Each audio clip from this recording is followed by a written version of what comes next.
تمام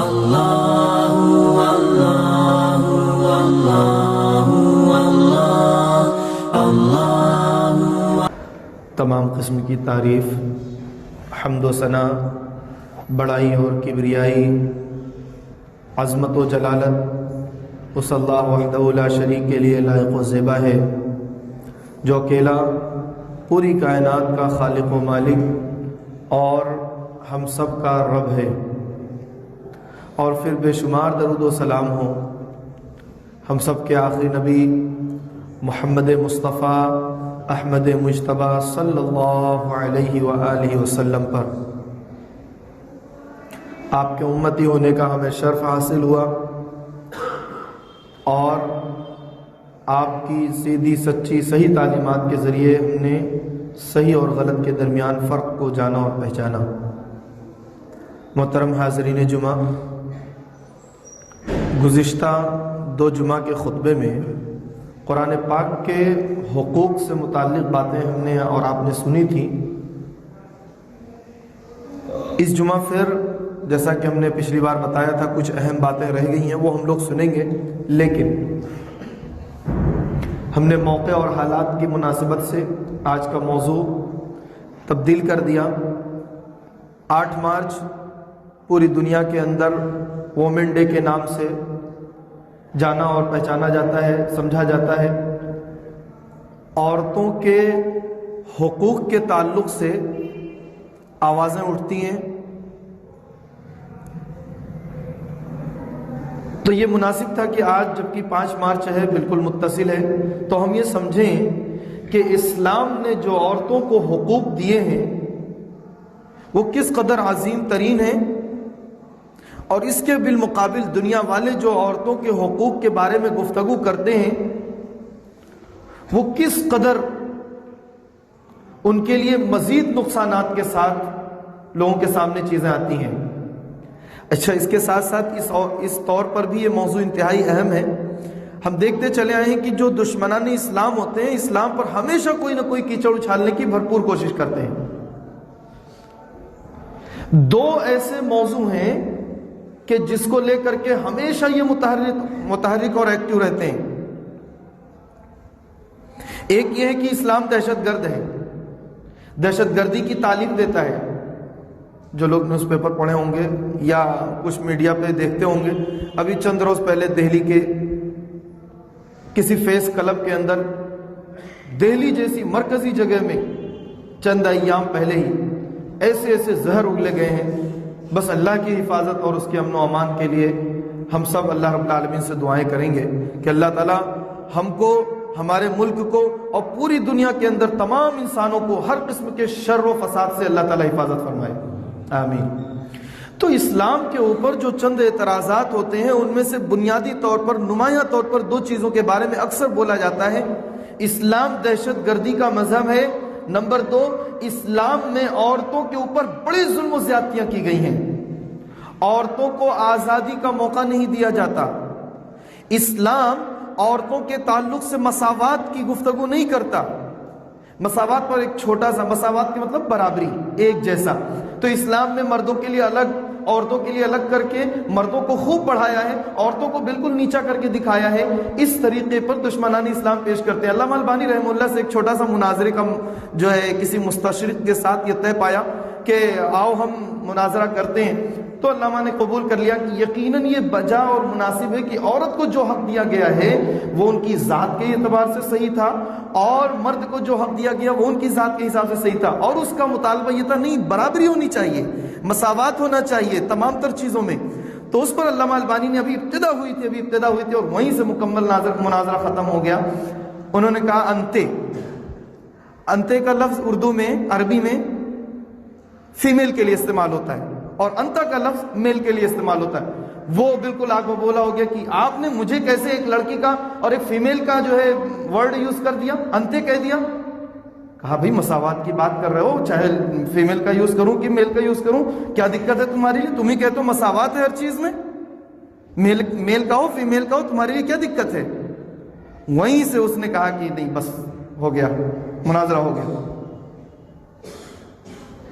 تو کہنے کا مطلب یہ ہے کہ اسلام نے یقیناً عدل اور انصاف کے ساتھ عورت کے لیے حق دیے ہیں۔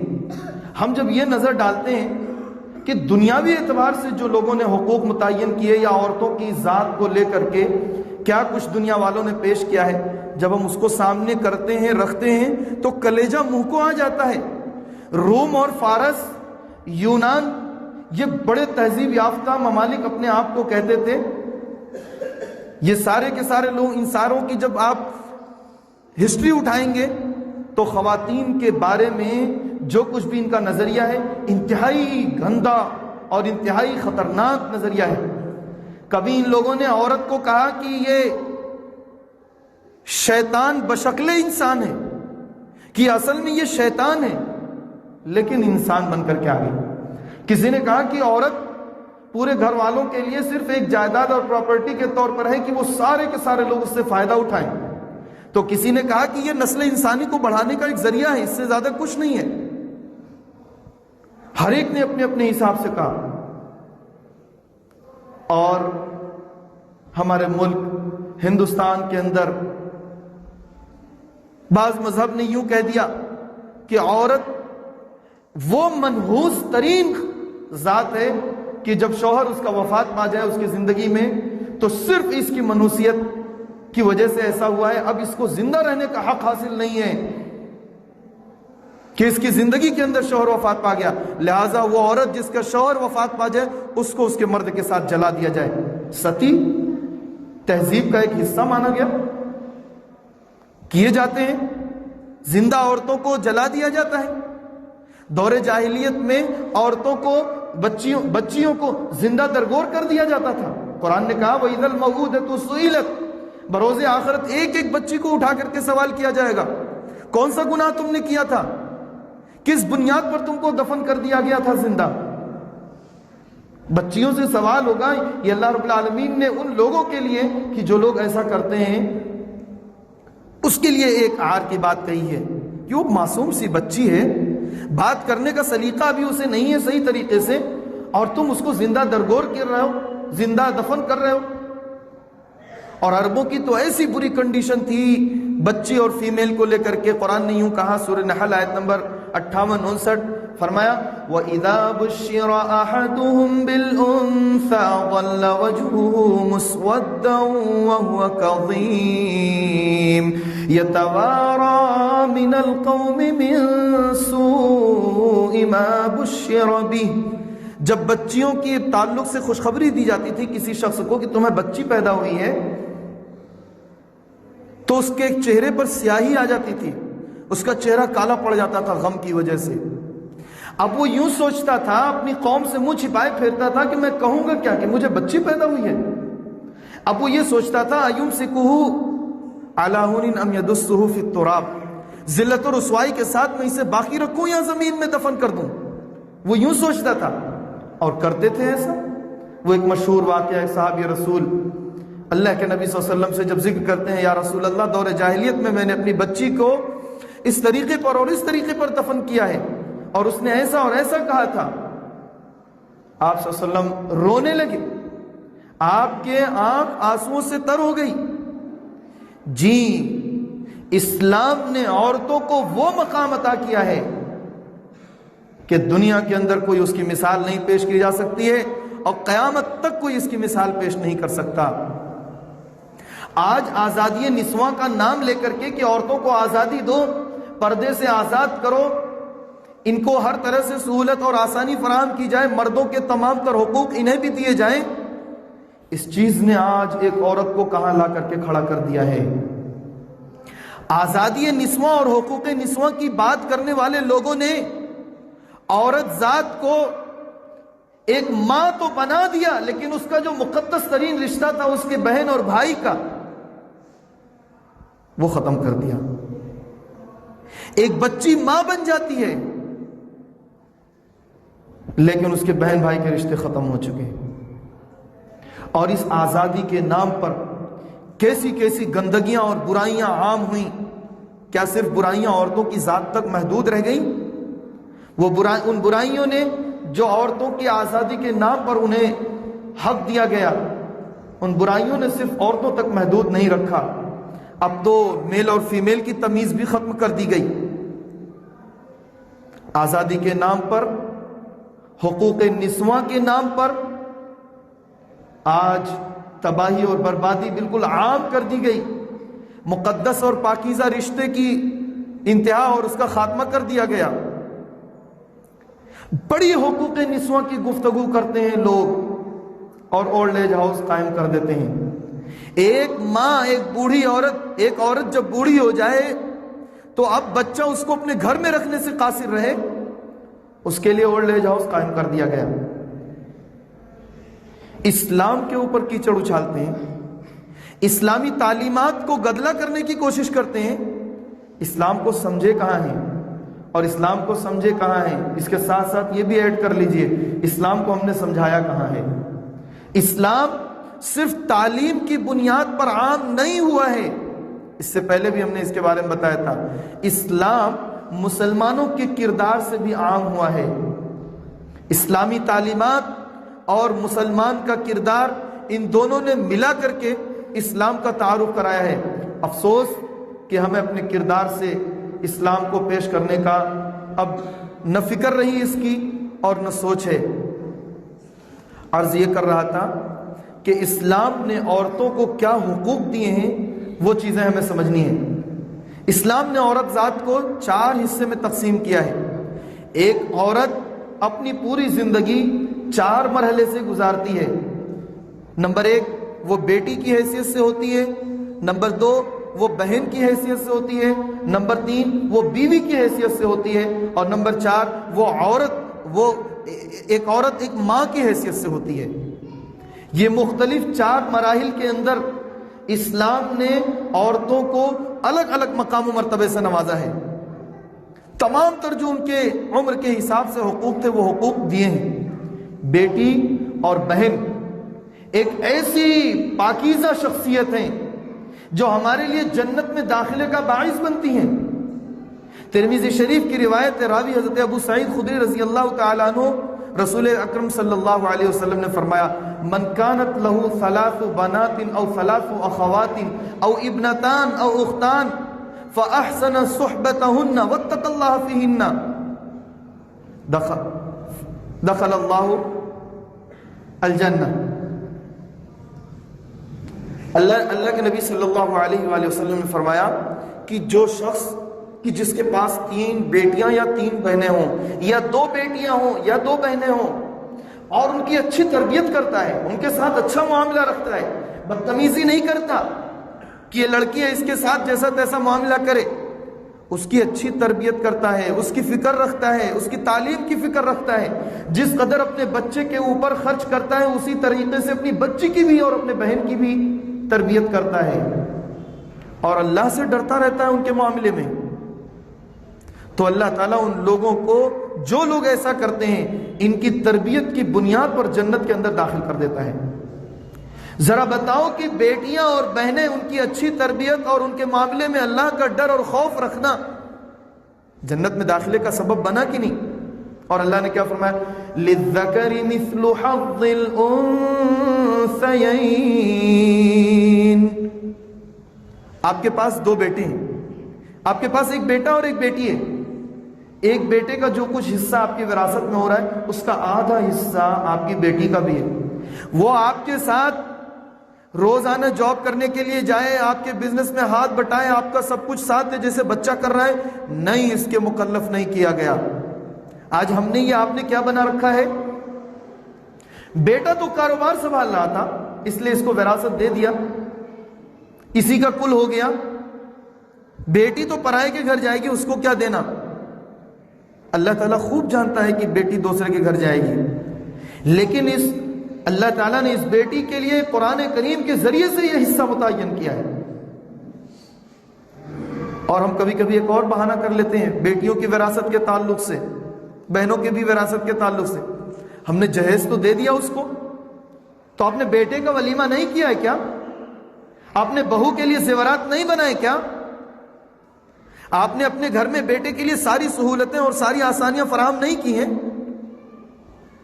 بیٹی کی شادی کی ہے، یہ ایک الگ مسئلہ ہے کہ جہیز کس قدر قبیح عمل ہے، اس نے کتنی بیٹیوں کی جان لے لی، کتنی بچیوں کو خودکشی کرنے پر مجبور کر دیا۔ چند روز پہلے کا معاملہ ہے، عائشہ نامی لڑکی نے گجرات کی، جو اپنے ہی کسی عزیز اور قریبی رشتہ دار کے ہاں بیاہی تھی، وہ کیوں اس بات پر مجبور ہوئی کہ 2 سال کا عرصہ ابھی گزارا تھا اور خودکشی کرنے پر وہ مجبور ہو گئی؟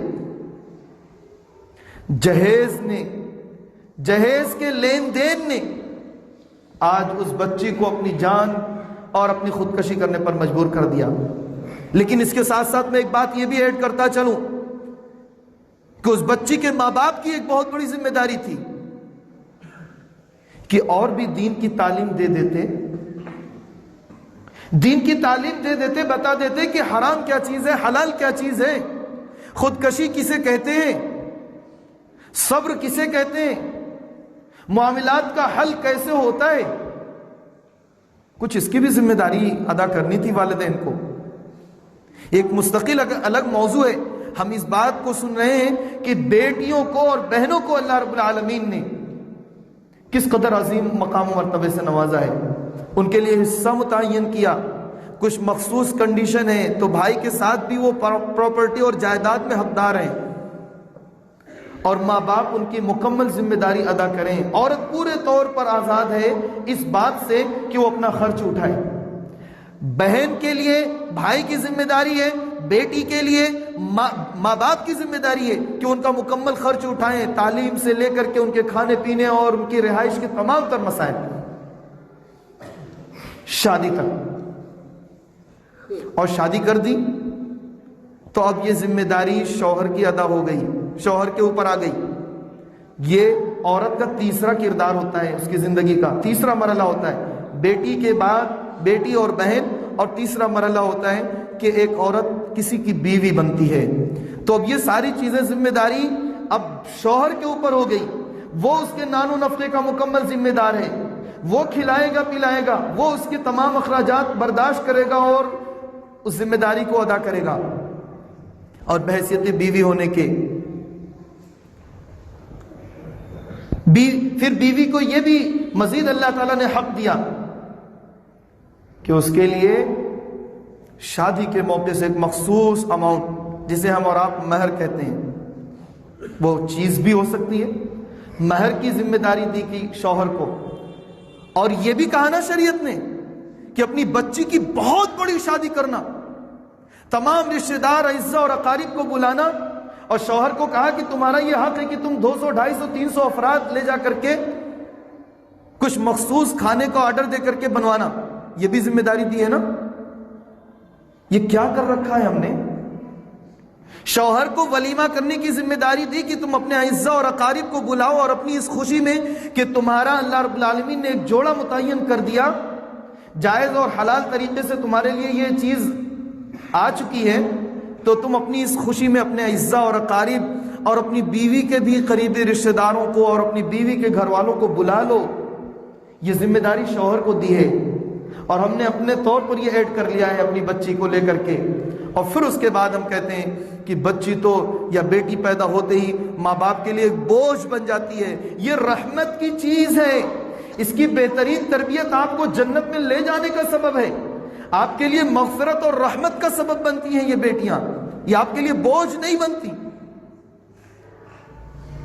عورت کا تیسرا کردار ہے بیوی بننا۔ شوہر کے کچھ حقوق دیے گئے، اور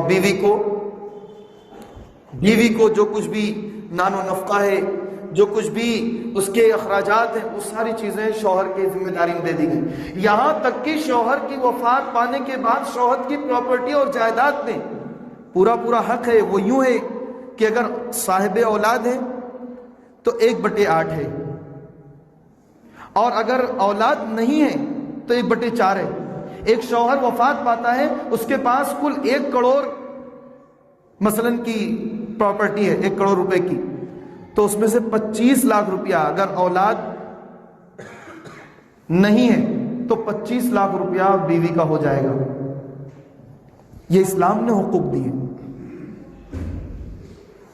اور سنیے کہ بیوی کو کیسا مقدس ترین اللہ رب العالمین نے کردار دیا ہے اور اس کو دنیا والوں کے سامنے کس طریقے پر پیش کیا ہے۔ بخاری مسلم کی روایت، راوی حضرت ابو ہریرہ رضی اللہ تعالیٰ عنہ، اللہ کے نبی صلی اللہ علیہ وسلم نے فرمایا کہ تنکح المرأة لأربع لمالها ولجمالها ولحسبها ولدینها فاصبر بذات الدین۔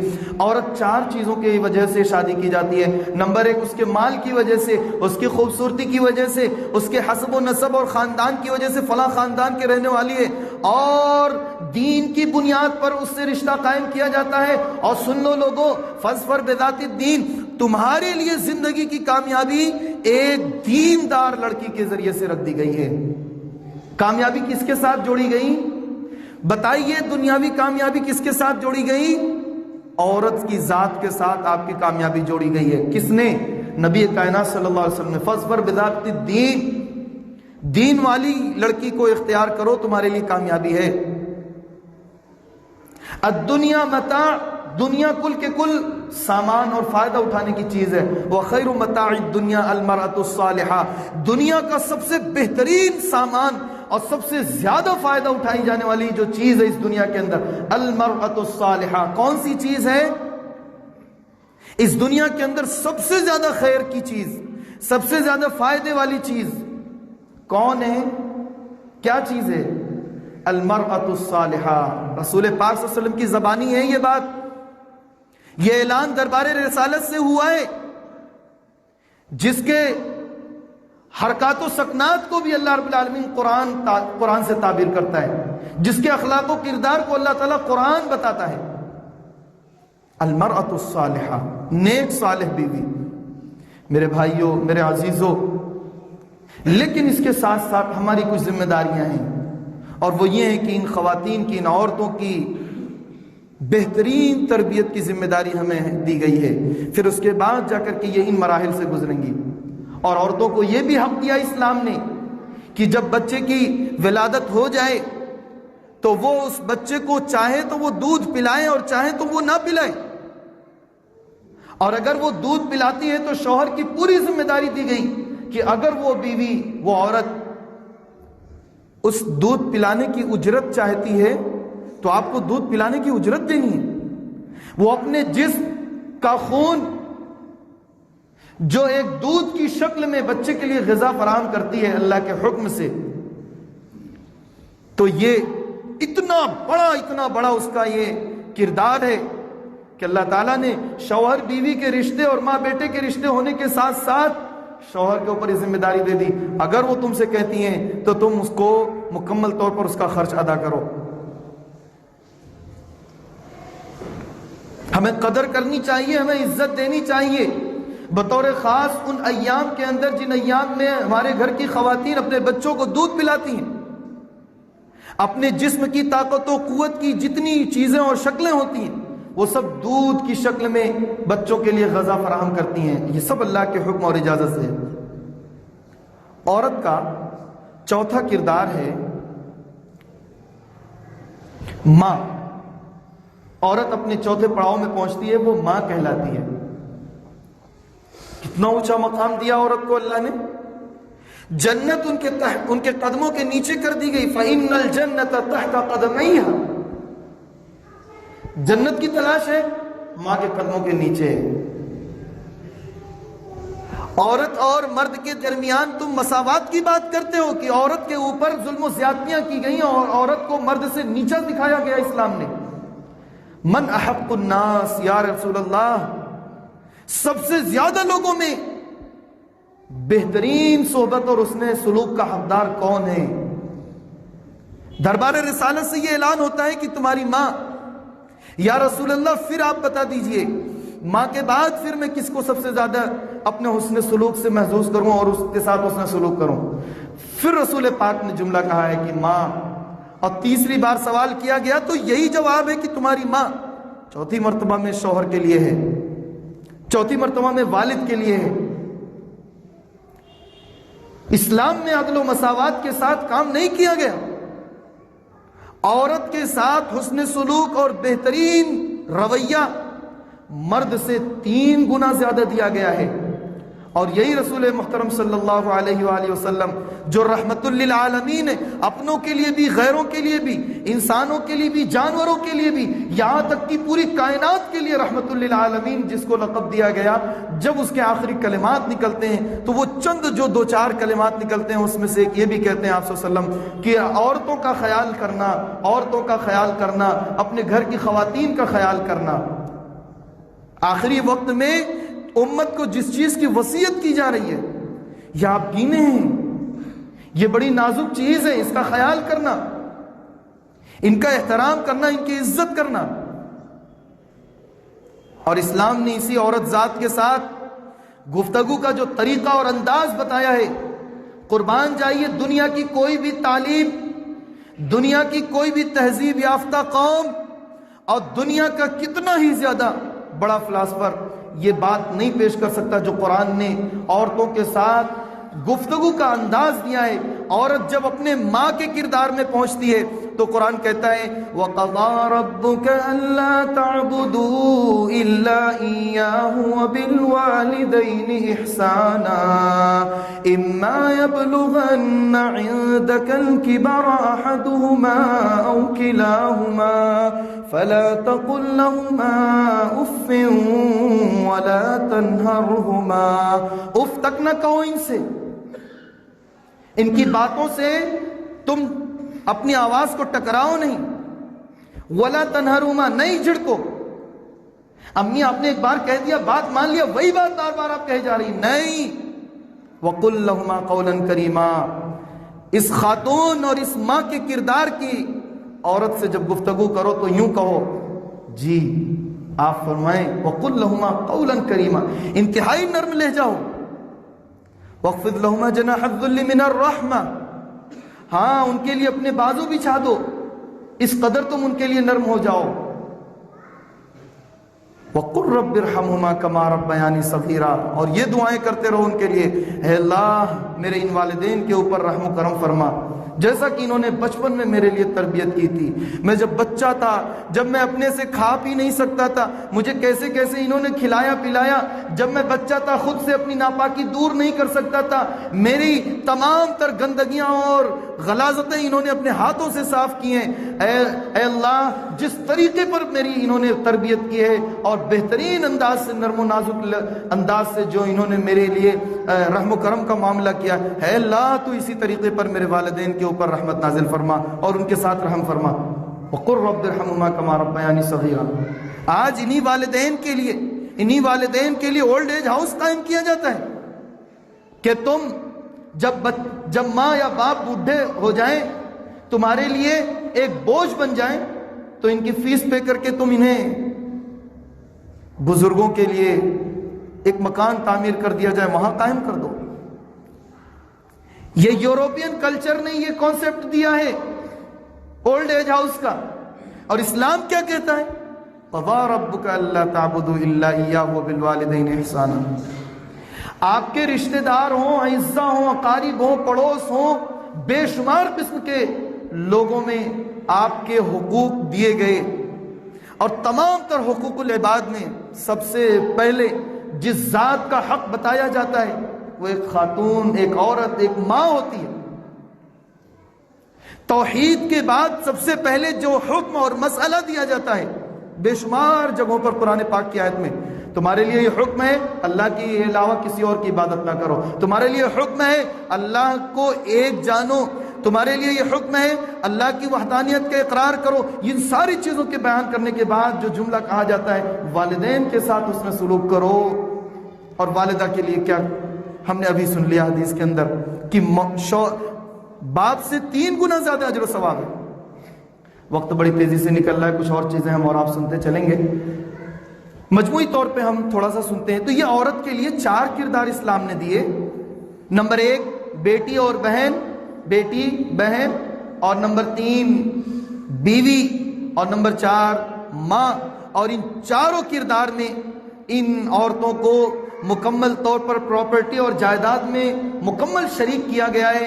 نان و نفقے کی کوئی ذمہ داری نہیں دی گئی ہے، ہر چیز کے بارے میں ان کو حق دیے گئے ہیں جیسے مردوں کے لیے حق دیے گئے ہیں، لیکن یاد رکھیے اللہ نے یہ بھی بیان فرمایا لا یکلف اللہ نفسا الا وسعها، اللہ تعالیٰ کسی شخص کو اتنا ہی ذمہ دیتا ہے جتنا وہ اٹھا سکتا ہے اور برداشت کر سکتا ہے۔ اللہ جو احکم الحاکمین ہے، پوری کائنات کا چلانے والا اور پالنے والا ہے، وہ خوب جانتا ہے کہ اپنے بندوں میں مرد کو کیا ذمہ داری دینی ہے ان کی ذات کے اعتبار سے، اور عورت کو کیا ذمہ داری دینی ہے ان کے صنف نازک ہونے کی وجہ سے۔ دور جاہلیت میں اور بعض اقوام کے اندر یہ بات تھی کہ عورت کوئی بھی کارنامہ انجام دے، یہ بات مجموعی طور پہ 2-3 چیزیں ابھی ہمارے سامنے آئیں گی، غور سے سنیں گے آپ۔ عورت کوئی بھی کارنامہ انجام دے، اس کا جو اجر ہوتا تھا وہ اسے نہیں ملے گا، اس کے گھر والوں کو ملے گا۔ کہیں اس نے تعلیم کے میدان میں کوئی بڑا کارنامہ انجام دیا ہے، اسے نمایاں کیا جائے، لوگوں کے سامنے بتایا جائے فلاں نہیں، وہ فلاں کی بیوی نے کیا ہے، فلاں کی بیٹی نے کیا، بس وہ فلاں، اس کا سارا کا سارا، اس کی ساری کی ساری جو کریڈٹ ہے وہ گھر والوں کے مرد حضرات کو ملتی تھی۔ قرآن نے اس چیز کو ان الفاظ میں بیان فرمایا وَمَن يَعْمَلْ مِنَ الصَّالِحَاتِ مِن ذَكَرٍ أَوْ أُنثَىٰ وَهُوَ مُؤْمِنٌ فَأُولَٰئِكَ يَدْخُلُونَ الْجَنَّةَ وَلَا يُظْلَمُونَ نَقِيرًا۔ سن لو، جو بھی مرد، جو بھی عورت کسی بھی قسم کی نیکی کرتی ہے، کوئی کسی بھی قسم کا نیکی کرے، مرد ہو یا عورت ہو، فَأُولَٰئِكَ يَدْخُلُونَ الْجَنَّةَ، اللہ عادل ہے، منصف ہے، وہ ظالم نہیں ہے، وہ اس مرد کو یا عورت کو اس کی نیکی کی بنیاد پر جنت عطا کرے گا۔ اسی لیے قرآن کے اندر کہیں یہ نہیں کہا گیا یا ایھا الذین آمنو، اے ایمان والو، اور عورتوں کو الگ کر دیا گیا ہو، تمام کو، دونوں کو خطاب یکساں ملا ہے۔ جس قدر اللہ رب العزت نے اپنے نبی کے اصحاب کے لیے رضی اللہ عنہم ورضوا عنہ کا خطاب دیا ہے، ایسے ہی خواتین کے لیے نبی کائنات صلی اللہ علیہ وسلم نے رضی اللہ عنہن کا خطاب دیا ہے۔ جیسے نبی کے صحابہ مرد حضرات کو بلند و بالا مقام و مرتبے کا اعلان کیا گیا، دنیا ہی کے اندر ان کے لیے جنت کی بشارتیں دی گئی ہیں، وہ ساری کی ساری چیزیں خواتین کو بھی جنت کی بشارت اس دنیا کے اندر دی گئی ہے۔ میرے بھائیوں، میرے عزیزوں، نیکی اور تقوی کے معاملے میں یا کسی بھی قسم کے خیر کے معاملے میں جس قدر بھی مرد حضرات کے علاوہ خواتین کارنامے انجام دے، دونوں کو اللہ نے برابر اور یکساں اجر و ثواب دیا ہے۔ سماجی حقوق بھی ایسے ہی ہیں، اگر انسان مرد عورت، شوہر بیوی کا رشتہ ہے، شوہر کو اگر طلاق کا حق دیا ہے اسلام نے تو بیوی کو خلا کا حق دیا ہے، اور اگر شوہر اپنی بیوی کا خلا قبول نہیں کرتا، اس کے اوپر ظلم اور زیادتیاں کرتا ہے، تو پھر اسلام نے ایک امیر وقت کو فسخ کرنے کا حکم دیا ہے، عورت کو کہیں اکیلا نہیں چھوڑا، امیر وقت کو اگر حق دیا تو عورت کا ساتھ دیا ہے۔ جو وقت کے حکمران ہوں، اگر بیوی کے اوپر ظلم و زیادتیاں ہو رہی ہیں تو جو حکمران ہے وہ ٹوٹل سپورٹ عورت کا کریں گے۔ کیا اسلام کون سا ظلم کرتا ہے؟ کیا ظلم کیا اسلام نے؟ طلاق کی بات آتی ہے تو ایک بات ایڈ کرتا چلوں، یہ ہم نے دنیا والوں کے سامنے صحیح طریقہ پیش نہیں کیا ہے۔ اسلام کیا طریقہ دیتا ہے، اس طریقے کو سمجھنا ہے، دنیا والوں کے سامنے پیش کرنا ہے، پھر یہ مشکلات جو مختلف مواقع پر دشمنان اسلام کی طرف سے کسی بھی چیز کی آڑ اور بہانہ لے کر کے پیش کیا جاتا ہے، یہ ساری کی ساری چیزیں ختم ہو جائیں گی، اور اسلام پر جس قدر بھی اعتراضات ہوتے ہیں، چاہے وہ طلاق کے مسائل ہوں، چاہے عورتوں کے حقوق کے تعلق سے مسائل ہوں، یہ سارے کے سارے بالکل ختم ہو جائیں گے اور انہیں کوئی موقع نہ مل سکے گا۔ تو اسی طریقے سے خواتین کے لیے تعلیم کے میدان میں اسلام نے مکمل حق دیا، اور وہ یوں کہ وہ جو ہے مساجد کے اندر آئیں، ان کے لیے مقدس اور پاک اچھے انداز سے ان کے لیے بھی انتظام ہو، خواتین 5 وقتہ نمازوں کی ادائیگی کے لیے، جمعہ کی نماز کی ادائیگی کے لیے، خطبہ مسنونہ میں شرکت کے لیے، اور اسی طریقے سے عیدین کے خطبے میں اور عیدین کی نماز میں شرکت کے لیے ان کے لیے پورا انتظام کیا جائے۔ ذمہ داران مساجد کی یہ ذمہ داری ہے کہ وہ تب مساجد کی جب ذمہ داری ادا کریں تو یہ بھی خیال کریں کہ ہم عورتوں کے حقوق کی پامالی نہ کریں مساجد کے تعلق سے، اور ان کی تعلیم کا بہترین بندوبست کریں۔ اللہ کے نبی صلی اللہ علیہ وآلہ وسلم صحابیات رضی اللہ عنہن اجمعین کو تعلیم دیا کرتے تھے۔ حضرت ابو موسیٰ اشعری کہتے ہیں، ترمذی شریف کی روایت ہے، کہتے ہیں کہ ہم جب بڑے بڑے مسائل میں الجھتے تھے، اماں عائشہ ہمارے مسائل کو حل کرتی تھیں، تعلیم پائی تھی جبھی تو حل کرتی تھیں۔ جہاد کے اندر صحابہ اکرام کی خواتین شرکت کرتی تھیں، ان کے اعتبار سے ان کو کام دیا جاتا تھا، مرہم پٹی کیا کرتی تھیں، میڈیکل لائن سے ہم دور رکھتے ہیں، مرہم پٹی کی ذمہ داری جو زخمی صحابہ ہوتے تھے یہ خواتین کی ذمہ داری تھی، دور دراز سے پانی لا کر کے رکھنا اور سامان کی حفاظت کرنا یہ خواتین کو جہاد میں موقع دیا جاتا تھا۔ نبی صلی اللہ علیہ وسلم تو قرآن دازی کرتے تھے، اس جنگ میں کس کو لے کر کے جاؤں، قرآن دازی کرتے تھے اپنی خواتین کے تعلق سے۔ میرے بھائیوں، میرے عزیزوں، خواتین کے تعلق سے اسلام نے بہت ہی باریکی کے ساتھ ان کی ذات کو سامنے رکھتے ہوئے اصول اور ضابطے دیے ہیں، اور ایسے شاندار اصول اور قوانین دیے ہیں کہ اس کی کوئی نظیر اور اس کی کوئی مثال نہیں ہے، اور نہ ہی اس کے مقابلے میں کوئی چیز لائی جا سکتی ہے۔ آزادی رائے کے نام پر یا آزادی نسواں اور حقوق نسواں کے نام پر جو کچھ بھی پیش کیا ہے دنیا والوں کے سامنے یورپین کلچر نے یا اور بھی بعض ترقی یافتہ اور تہذیب و تمدن کا دعویٰ کرنے والے ممالک نے جو کچھ بھی پیش کیا ہے، دنیا نے بھی یہ دیکھ لیا ہے کہ آزادی کے نام پر، حقوق کے نام پر خواتین کو صرف یہ نہیں کہ برقع سے الگ کیا ہے، ان کے جسم کو لوگوں کے سامنے نمائش کے طور پر پیش کر دیا ہے اور ان کی عزت و آبرو سے کھلواڑ کیا ہے، اور اسلام نے ان کو عورت ایک ایسا لفظ استعمال کیا ہے کہ ان کی حفاظت کرو، ان کے ساتھ رہو، ان کو اکیلے آزاد یوں نہ چھوڑو کہ ان کے اوپر کوئی حملہ کر بیٹھے، وہ کمزور ہیں، وہ صنف نازک ہیں، ان کے اوپر اگر کسی بھی قسم کی ظلم و زیادتیاں کی جائیں گی تو وہ دفاع کی تنے تنہا اکیلی وہ ہمت اور طاقت نہیں رکھتی، لہذا ہمیشہ کسی نہ کسی مرد کو پوری زندگی ان کے ساتھ لگایا ہے اور وہ محرم کے رشتے ہوتے ہیں۔ اللہ تعالیٰ سے دعا ہے بار الہ ہمیں کتاب و سنت کی صحیح سمجھ عمل کی توفیق عطا فرما۔ رب العالمین اس وقت دنیا کے اندر یا جن حالات میں جن مواقع پر بھی اسلام کے اوپر دشمنان اسلام جو کیچڑ اچھالتے ہیں، حقیقت میں جو اس کے دفاع کی یا اس کے جواب کی جو بھی بہترین شکل ہے، اللہ ہمیں توفیق عطا فرما کہ ہم تیرے اسلام کا دفاع کر سکیں، رسول پاک صلی اللہ علیہ وسلم کی تعلیمات کا، قرآن پاک کا، احادیث نبویہ کا دفاع کر سکیں۔ اے اللہ تو ہمیں ہر قسم کی پریشانی اور مصیبتوں سے محفوظ فرما۔ اے اللہ ہمارے ملک کو امن و امان والا بنا دے۔ اے اللہ پوری دنیا میں امن و سکون قائم فرما۔ اے اللہ ہمارے تمام بھارت واسیوں کو عدل اور انصاف کے معاملے میں، حق کے معاملے میں اے اللہ اتحاد اور اتفاق کے ساتھ زندگی گزارنے کی توفیق عطا فرما۔ اے اللہ جو لوگ بھی جن ممالک میں بھی حکمران ہیں ان تمام لوگوں کو عدل اور انصاف اور حق کے معاملے میں اے اللہ اس طریقے پر کر دے کہ وہ ملک کی اور تمام انسانوں کے لیے خیر کی چیز اور خیر کا باعث بن جائے۔ اے اللہ ہمارے لیے زندگی گزارنا خیر کے ساتھ آسان فرما دے۔ اے اللہ ہمیں تمام قسم کی پریشانیوں سے محفوظ فرما۔ اے اللہ جو ہم میں سے قرض میں مبتلا ہیں قرض کی ادائیگی کے اسباب عطا فرما۔ یا اللہ جو بیمار ہیں انہیں شفاء کاملہ عاجلہ دائمہ عطا فرما۔ اے اللہ جو لا ولد ہیں انہیں صاحب اولاد فرما دے۔ اے اللہ ہمارے ملک میں امن و امان قائم فرما دے۔ اے اللہ ہمارا خاتمہ ایمان پر ہو، اسلام پر ہو، کلمہ حق لا الہ الا اللہ محمد رسول اللہ دل و زبان سے جاری ہو۔ آمین وآخر دعوانا الحمدللہ رب العالمین۔ بارک اللہ لنا ولکم فی القرآن العظیم ونفعنا وإیاکم بالآیات والذکر الحکیم۔ انہ تعالی جواد کریم ملک بر رؤوف رحیم۔